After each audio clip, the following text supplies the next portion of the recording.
ওকে বস, ঠিক আছে, হয়ে जाएगा। বসন।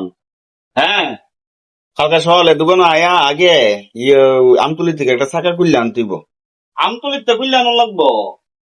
হ, বামসার হয়ে গেছে চাকাটা, ফোন করছে আমার একটু আগে।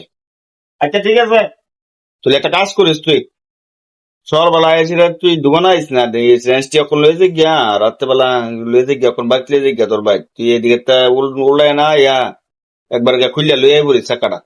কিটা কিটা রেঞ্জ লাগবো? ওই তো রেঞ্জ লাগবো, 19 নাম্বার ডালো লাগবো, আর এই একটা 12-13 রিংটা লাগবো, একটা হাতুড়ি লাগবো, আর ছোট হাতুরটা নিচ গা আর কি, আর 19 নাম্বার রিংটা নিচ গা, এর দূরই। হাতুড়ি, 19 নাম্বার রিং, আর এই ডাল, আর 12-13 রিং, 19 নাম্বার রিং, দূরই তো। এতদিন ধরে চাকা গুলো কি থাকি, এই সুভাষ প্ল্যান্ডার সাইকেলের চাকা খুলতে কিটা লাগবে এটা কইতে পারস না। আরে ভুললে জায়গা মন থাকে না আর কি, খুললা লই একবার দোকানে পড়েছে আর কি। ওকে বস, ঠিক আছে, হয়ে जाएगा।